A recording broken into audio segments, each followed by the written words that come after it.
In today's story, we have Ron, who was cheated by his wife of over 23 years, and even going as far as suggesting an open marriage just to cover her tracks. My name is Ron, and I'm 53 years old. I live with my faithful companion, Mojo, who is a 1-year-old German Shepherd. I got Mojo after my divorce from my wife Emma, who was 45 at the time. Despite the divorce, I'm enjoying my retirement, and I'm in a very comfortable financial situation. When I was a 16-year-old kid, growing in Alabama at a family barbecue, my uncle told me about the worst experience he ever had in his life. He explained, "Waking up in the hospital after a back surgery was a big shock for me. I had been married for 28 years. And to my surprise, my wife had left me for another man while I was in the hospital. I had no idea she was already seeing someone else, and it blindsided me. What made it even harder to cope with was the fact that I wasn't aware of the groundwork she had been laying. She had sold our house, and I went from having a comfortable life with a house on a golf course and another one at the beach in Gulf Shores to having no home at all. I was left with nothing that I had worked so hard for throughout my life. Now at 68 years old, I wish I had made better plans for the future. I've learned the hard way that save money so that one day money saves you. I hope you can learn from my mistake and take steps to secure your future. It's important to be prepared and have safety net in place so that you don't end up in a situation like mine. That lesson stayed with me for life and was going to have a deep impact on my life and the few after finishing my education. I began working at my father's consulting company. In just a few years, when I was 28, I became the leader of the company. During a conference in New York, I met Emma. I was instantly attracted to her because she was not only beautiful, but also very smart. She worked as an accountant in a different firm. We began dating and eventually she came to work for our company as a new accountant. After dating for 3 years, it was Emma who took the initiative and asked me to marry her. I agreed and started planning our wedding. As part of the preparations, I asked Emma to sign a prenuptial agreement. She was surprised and quite upset with me for bringing up the prenup agreement. Emma felt that it showed a lack of trust in her and accused me of not believing in our relationship. I explained my perspective to Emma, assuring her that I trusted her, which was why I wanted to marry her in the first place. I clarified that the prenuptial agreement was intended to protect the assets I had acquired before our marriage. I told her that everything I built before marrying her would remain mine, and I could pass it on to whomever I wanted as part of my future plans. I also made it clear that any assets I acquired after our marriage would be shared with her. I also emphasized that as husband and wife we would work as a team and share everything we create together as a team. So our prenup stated that all my assets that I had before my marriage will remain with me. Any income that I get from that in the future will be with me. All money that I earn as an individual will be shared with my wife in case of our divorce. In case we decide to separate on mutual consent, we will separate our assets 50/50. In case one of us cheats, the distribution will be 90/10 with no alimony. Emma did not speak to me for a week. She did not speak to me at the office and even did not speak to me for office work. She sent someone else to get some signatures. However, after 8 days, I was working in my office and it was later, and at 10 p.m. Emma walked into my office and told me that I am the only one left to go home. I told her that work is the only love I have. She walked up and kissed me hard and told me that she loved me and will sign any damn paper I throw at her. The atmosphere was charged, and as we had emotions, all G equals flared up, and then we did it in my office that night. It was the most amazing thing I had done in my life. We got married a month later and went on honeymoon in Paris. Europe was amazing. We even took a picture in front of Eiffel Tower kissing each other. We went to the Swiss Alps to ski. It was amazing, and my honeymoon was awesome. 23 years later, we have 3 kids and all of them have moved out to get their graduation in different states. And by God's grace, all of them are excellent in studies. The house is empty with just me and Emma. We spend our day at the office, and at evening, we drive together back home and enjoy our dinner and wine and end the day in each other's arms. Once my youngest kid left home, Emma got a bit quiet. She no longer liked to have long conversations and our weekly movie night was finished.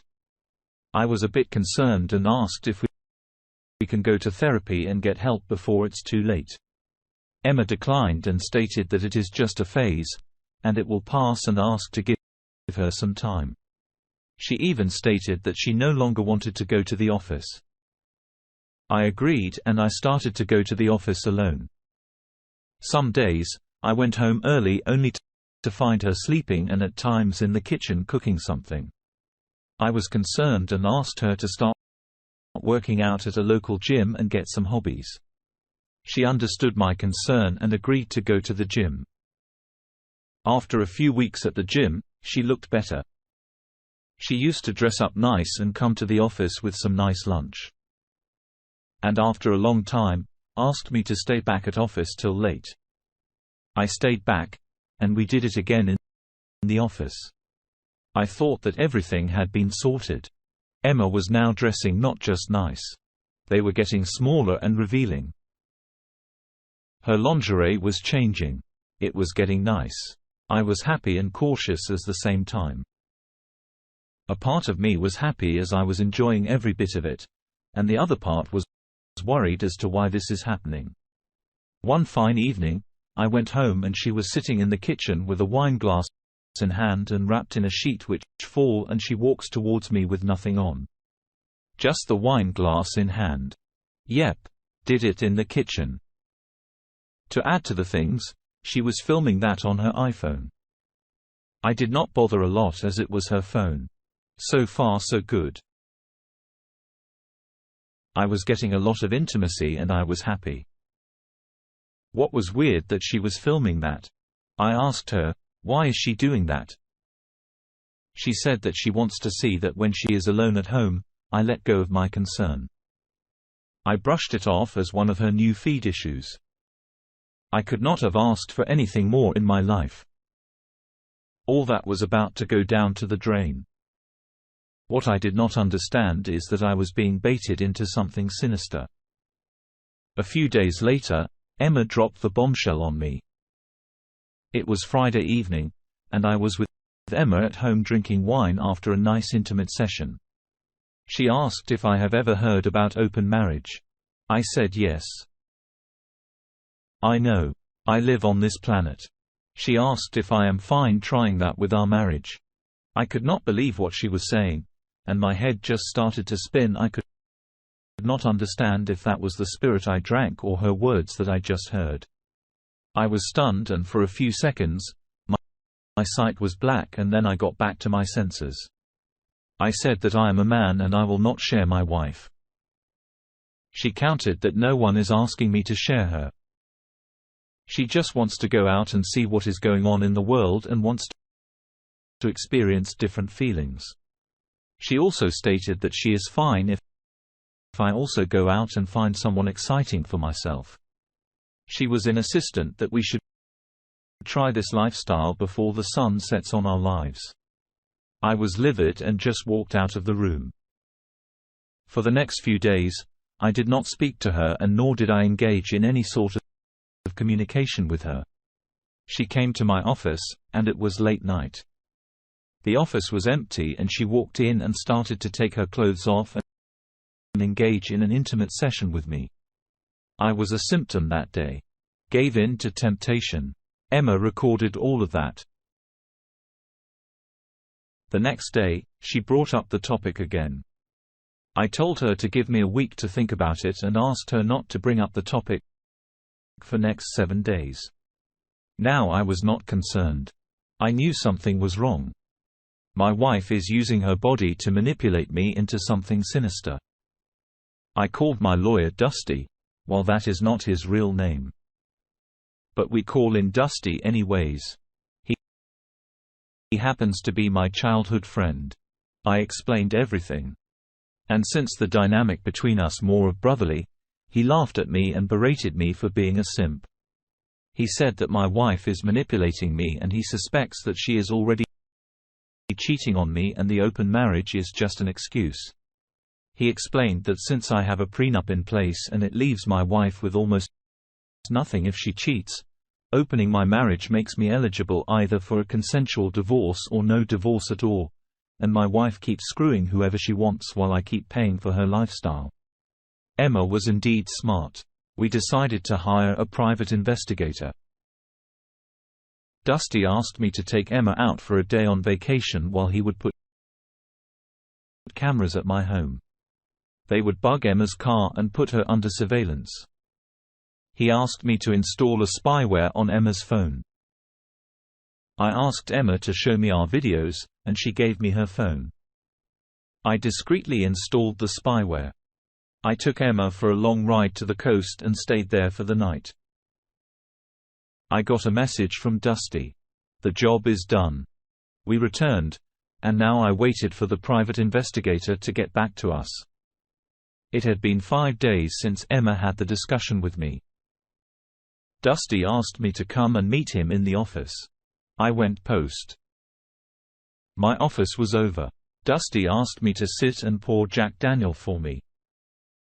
I sipped and asked, "What is the progress?" The pie walked in and Dusty brought down the giant screen in his meeting room. The pie connected his laptop and started the so-called presentation. Emma is involved with her gym coach who goes by the name Rod. He is a former bodybuilder and is well known among women at his gym. He has been previously involved with other rich women and gets most of his money from these women. The pie then explained that Emma has been showering gifts to the guy. He then explained that he was able to get a lot of data from my wife's phone. He explained that it began with small flirting and slowly moved to explicit texts, and later to videos of Emma having intimacy with me. I was shocked. The videos were shot in a way only to show her, not me. The evidence was overwhelming. I looked towards Dusty, and he handed me an envelope and told me it's already done. He, however, asked me to confront Emma at my home and do not show her the evidence and check for her reaction. I went home and saw Emma again with the wine blast in hand and only a sheet covering her. It was time to control and not give in to temptations. She walked towards me, and I walked to the drawing room and sat down on the couch. She walked towards me and I asked her to sit down on the opposite couch. I asked her if she was cheating on me. She denied and asked if she should cheat on me. She did not stop and asked, "I want to see that happen." I was livid, but controlled my anger and said that I know she has been cheating and just using the open marriage thing as an excuse to bypass the prenup. She leaned back and took off the sheet and said, "So why cheated? How long do I eat the same food? How long do I sleep in the same bed with the same old man? And how long do I pretend to be happy in the same old house breathing the same stale air with you? I spent years raising your spawn, and now I want to be loved, and I do not want to be settled with a worthless pile of slaw. Fuck you. I want to be free. Your stupid prenup is a pain in my beautiful butt, and I have spent all my life being a faithful wife, and I cannot give up my is just because of some stupid paper I signed. Good luck proving my cheating in the court and say goodbye to your 50% assets. They belong to me."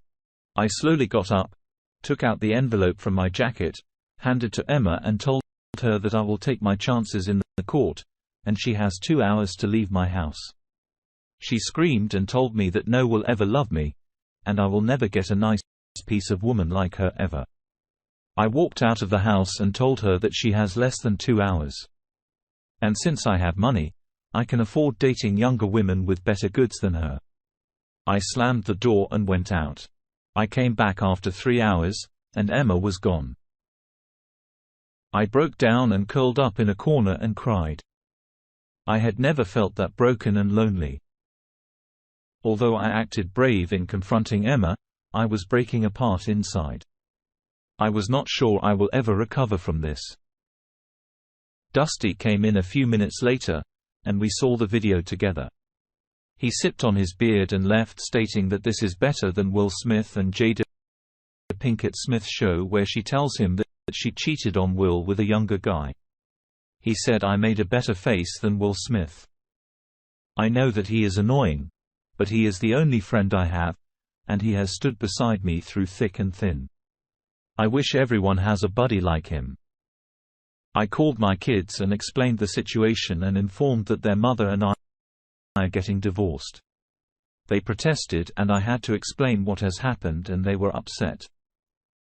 I was worried for them, but I knew they were now adults and they need to get over it. I met Emma in the court, and she was dressed elegantly, and her lawyer looked sharp. Emma accused me of asking her to open our marriage and later backed out as I could not find anyone as I am not good enough. When her lawyer was done, Dusty got up and presented all the evidence and even gave the judge a small peek on the videos that Emma shot on her phone.